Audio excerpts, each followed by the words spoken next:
नमस्कार दोस्तों, आप सुन रहे हैं डेली करंट अफेयर्स अपडेट 17 सितंबर 2022। मैं हूं आपकी आरजे प्रियंका और बिना किसी देरी के शुरू करते हैं अपना आज का पहला डेली अपडेट, जिसका शीर्षक है महत्वपूर्ण दिन। विश्व रोगी सुरक्षा दिवस 17 सितंबर।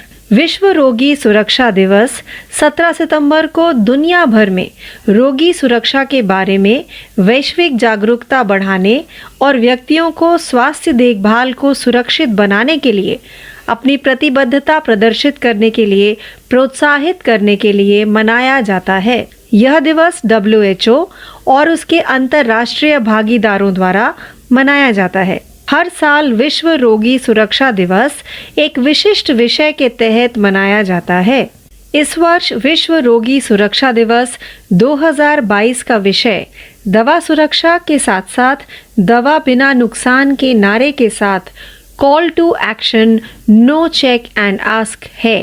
आइए बढ़ते हैं अपने दूसरे डेली अपडेट की तरफ, जिसका शीर्षक है विज्ञान और प्रौद्योगिकी।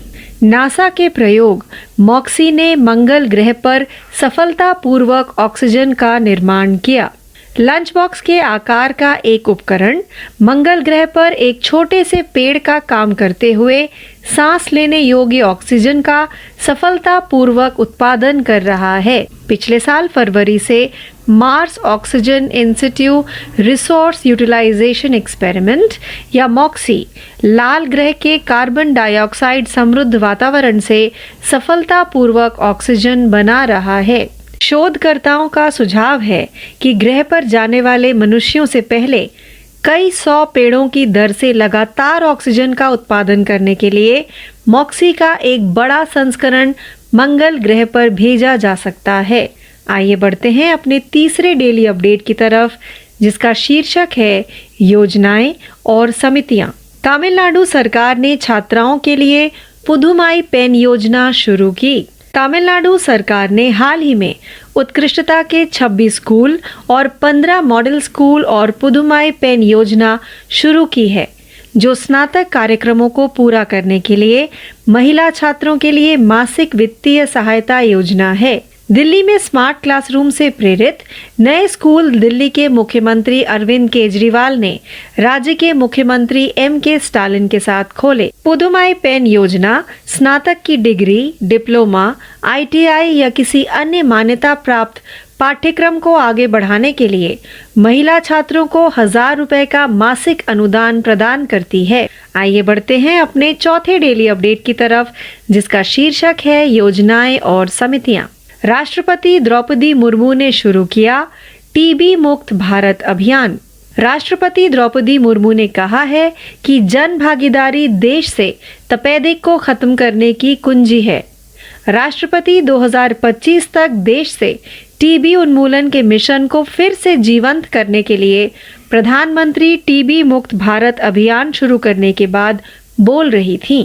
उन्होंने लोगों से कहा कि वे किसी भी प्रकार का अवरोध महसूस ना करें और तपेदिक का जल्द पता लगाने और उन्मूलन में मदद के लिए आगे आएं। उन्होंने कहा कि विश्व की सबसे बड़ी आयुष्मान योजना के तहत वेलनेस सेंटरों को तपेदिक रोग के खात्मे की दिशा में विशेष रूप से तैयार किया गया है। आइए बढ़ते हैं अपने 5वें डेली अपडेट की तरफ, जिसका शीर्षक है नियुक्ति।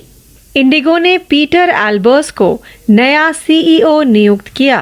विमानन उद्योग के दिग्गज पीटर एल्बर्स को इंडिगो का मुख्य कार्यकारी अधिकारी नियुक्त किया गया है। KLM रॉयल डच एयरलाइंस के पूर्व मुख्य कार्यकारी एल्बर्स को 18 मई 2022 को इंडिगो द्वारा अगले CEO के रूप में नामित किया गया था। वह 2014 से KLM के शीर्ष पर हैं। 52 वर्षीय एयर फ्रांस KLM समूह की कार्यकारी समिति के सदस्य भी हैं। एल्बर्स ने 1992 में KLM के साथ अपना करियर शुरू किया था और पिछले 3 दशकों में कंपनी में नीदरलैंड और विदेशों में जापान, ग्रीस और इटली में कई प्रबंधकीय पदों पर रहे। आइए बढ़ते हैं अपने 6वें डेली अपडेट की तरफ, जिसका शीर्षक है शिखर सम्मेलन और सम्मेलन। बेंगलुरु में आयोजित बेंगलुरु स्पेस एक्सपो का 7वां संस्करण द्विवार्षिक बेंगलुरु स्पेस एक्सपो BSX 2022 का 7वां संस्करण Bengaluru international exhibition centre BIEC में शुरू किया गया था। यह भारतीय अंतरिक्ष अनुसंधान संगठन इसरो, भारतीय राष्ट्रीय अंतरिक्ष संवर्धन और प्राधिकरण केंद्र इनस्पेस और अंतरिक्ष PSU new space India limited NSIL के सहयोग से उद्योग निकाय भारतीय उद्योग परिसंघ CII द्वारा आयोजित किया गया था। एक्सपो का जोर भारत के हालिया अंतरिक्ष सुधारों के अनुरूप निजी अंतरिक्ष उद्योग को बढ़ावा देना है। आइए बढ़ते हैं अपने 7वें डेली अपडेट की तरफ, जिसका शीर्षक है अंतरराष्ट्रीय।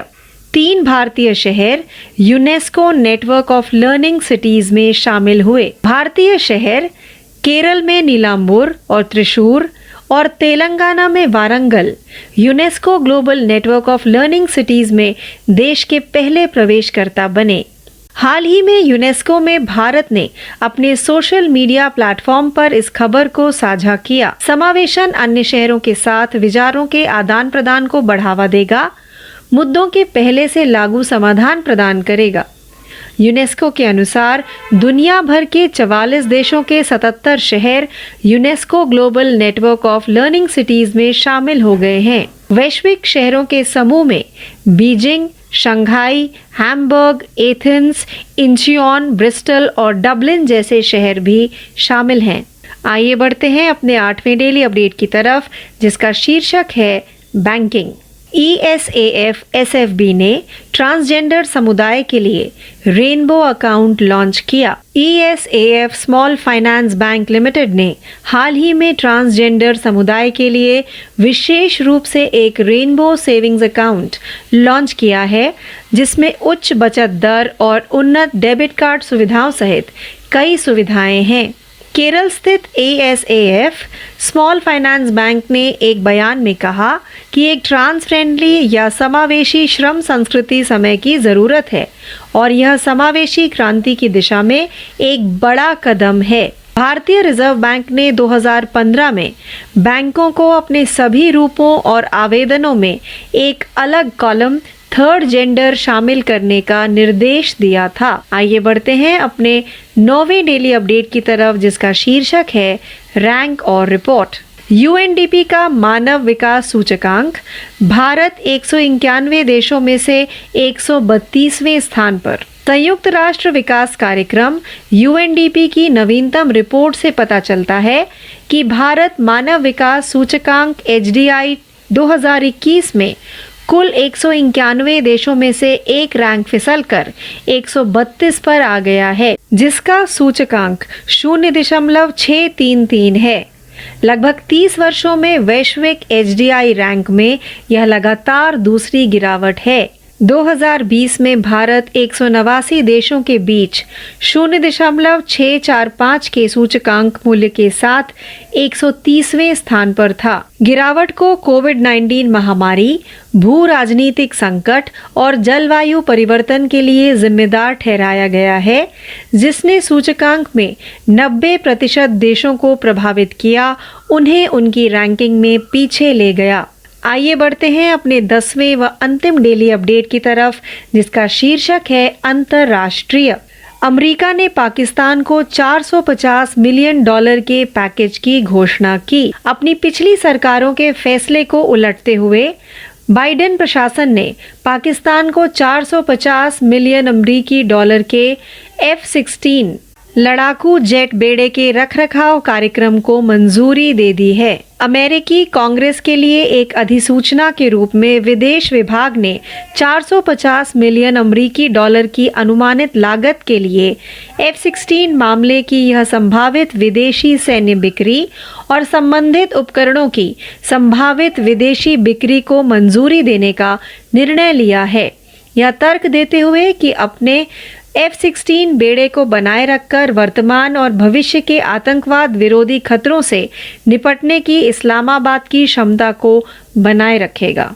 तो इस अपडेट के साथ ही हमारा आज का कार्यक्रम डेली करंट अफेयर्स अपडेट 17 सितंबर 2022 यही समाप्त होता है। ज्यादा जानकारी के लिए जुड़े रहिए। मैं हूं आपकी RJ प्रियंका। धन्यवाद।